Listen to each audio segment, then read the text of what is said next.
जाऊंगी। देखो ना कितनी बारिश हो रही है और यहाँ सड़कों पे हर जगह पानी भरा हुआ है। मैं एक काम करती हूँ, यहाँ पास में लीशा का घर है, वहाँ चली जाती हूँ। 1 घंटे में वापस आ जाऊंगी। बारिश?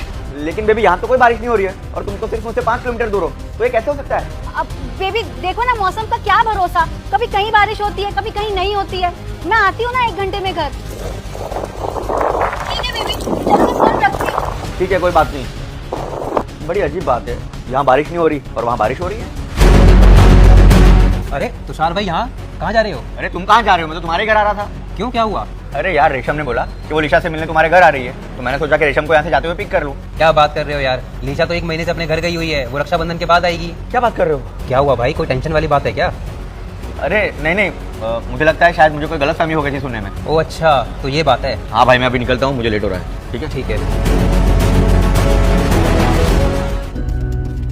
अरे अगर मैं यहाँ तक आ ही गया हूँ तो लीशा का घर यहाँ पास में ही है। एक काम करता हूँ, रेशम को भी पिक कर लेता हूँ। ये लो भैया, जल्दी से मुझसे राखी बंधवा लो, कहीं वो मुझे ढूंढते हुए यहाँ ना आ जाए।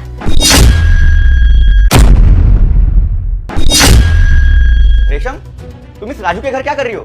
अरे ये तुम्हारा भाई कहलाने के लायक भी नहीं है और तुम इससे राखी बांधोगी? तुषार भैया बदल चुके हैं, वो पहले जैसे नहीं रहे। अब तो वो बहुत अच्छी कंपनी में जॉब भी कर रहे हैं। ये बात मैं तुम्हें बताना चाहती थी, पर मुझे मालूम था तुम यकीन नहीं करोगे, इसलिए मैं चुपचाप भैया को राखी बांधने आ गई। अरे किस मुंह से तुम इसे भाई कह रही हो?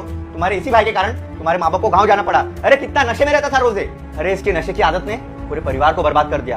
हर रोज तुम्हारे माँ बाप ने खून के आंसू पिए हैं। तुम इसे माफ कर सकती हो? बेटा मुझे इग्नोर मत करो, नहीं तो तुम्हारी पूरी जिंदगी खराब हो जाएगी। अगर ऐसा नहीं चाहिए तो जल्दी से वीडियो को लाइक करके चैनल को सब्सक्राइब। लेकिन मैं इसे कभी माफ नहीं कर सकता। तुषार तुम्हारा गुस्सा जायज है और मैं मानती हूँ कि भैया ने मेरे परिवार को खून के आंसू रुलाए हैं, लेकिन 1 साल रिहैब में रहने के बाद भैया पूरी तरीके से बदल चुके हैं। अब वो अच्छी कंपनी में जॉब कर रहे हैं, हर महीने पापा मम्मी को पैसे भी भेजते हैं और उन्होंने तो पापा मम्मी को यहाँ अपने साथ रहने के लिए भी बुला लिया है। अब जो हो गया सो हो गया, अब भैया को माफ कर दो। तुषार गलती इंसान से ही होती है, लेकिन अगर वो सुधरने की कोशिश कर रहा है तो हम परिवार होके उसका साथ तो दे सकते हैं ना।